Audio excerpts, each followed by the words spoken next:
It can be a real challenge to stay properly hydrated in a day, so I want to share with you my tips and tricks that I use to help me stay optimally hydrated. Staying optimally hydrated is a real challenge that we all face every day. This has been an area I've been experimenting with for a few years, and I've finally gotten down some of the details that have made this so much easier, and I'm going to break them down in today's video.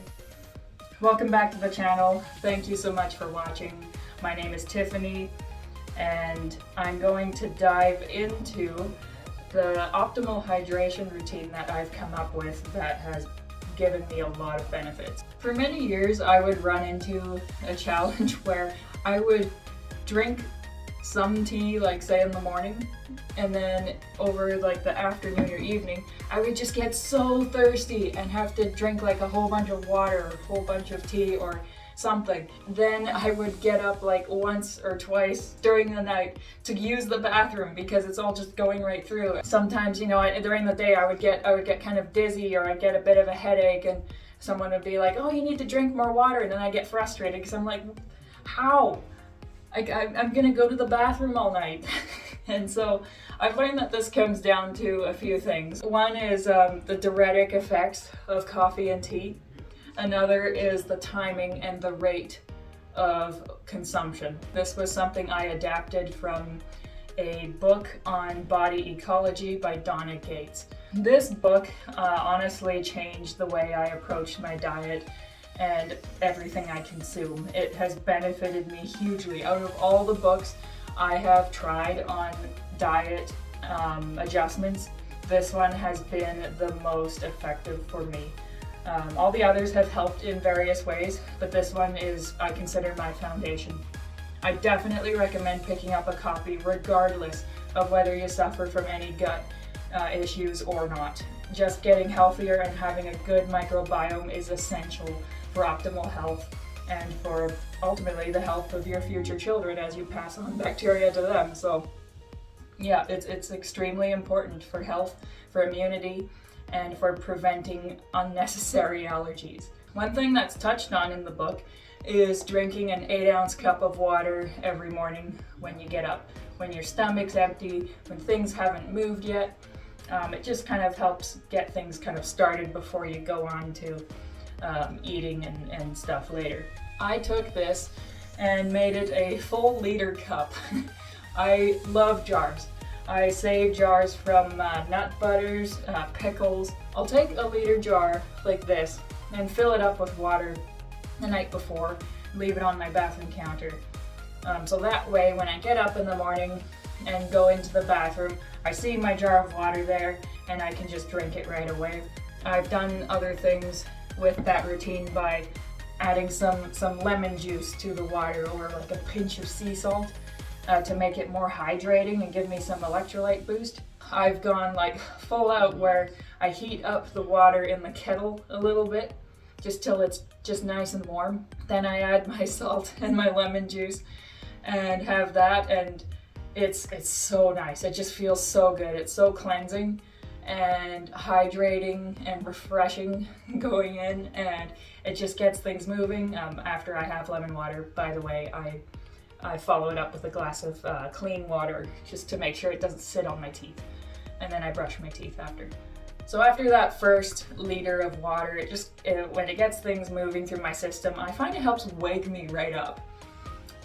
If I've been feeling kind of sleepy since I woke up, this first bit of water I don't know how it works, but somehow with the whole process of getting the organs moving and flowing, it just wakes up my mind and my eyes, and I just start feeling more awake. So it's really nice to do that in conjunction with, like, say, some stretching in the morning to help wake you up before you ever touch a caffeinated drink. I believe this is really important, and I also believe that by drinking some water before drinking a caffeinated drink such as coffee or tea, you've got more water in your system to use with the diuretic effects that caffeine tends to cause. After that, I generally make like a whole pot of tea, which is about 2 to 2.5 liters, and I'll drink that all morning. If I'm really feeling it, I'll have another one in the early afternoon. And I check in again with myself around 4 to 5 o'clock in the afternoon, evening, when I'm like, okay, I should have like another big jar of something. Like I like to either make a glass of tea, herbal tea preferably, because after 3 o'clock I do not consume any caffeine, just so it doesn't interfere with my sleep come bedtime. Or I will have just straight water, or I have a different version of water where I use stir drink flavoring. I find these at Walmart.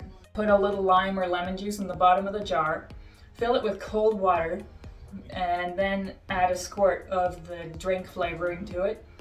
And if I feel I need it, I'll add a little bit of electrolyte powder, like the Vija One electrolyte, or the Vija brand electrolyte powder I use, and I really like it. So I'll add a little bit of that, mix it all up, and that's a great way for me to drink a lot of water. I try to be finished drinking water by about 7 o'clock, so that by the time I go to bed, it's slowing right down and I'm not super thirsty right at bedtime, and I can sleep right through the night uninterrupted and then repeat the next day. Definitely experiment and work with your body and what it needs and what you feel that it needs. Get yourself some electrolytes. Get yourself lemon or lime juice if that's good for you. A drink flavoring like Stir that's just sweetened with stevia and no aspartame or sorbitol or anything else. Those can be really great for helping you drink more water and less sugar.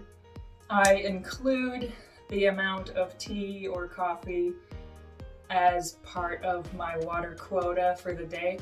Now, the actual amount of water I consume in a day can vary a lot depending on how much I drank one day because it just tasted so good. Next day I might go at it a little slower because I had maybe a little too much. Or if I'm working really hard outside in the summer, I can go through like a lot of water. I would bring a whole gallon jug of water with me to work and like end up going through almost the whole thing through the day. So it depends on what you need as to how much water you need in a day. Sipping water, especially later on in the day when things are, kind of winding down, is a good way to slow the rate that it's passing through you. The faster you drink it, the faster it tends to go through, unless you're like really dehydrated and really need it. But generally, if you can just sip it slowly, it'll go through more slowly and you'll be less likely to get up at night to go to the bathroom. I hope some of this information is useful to you.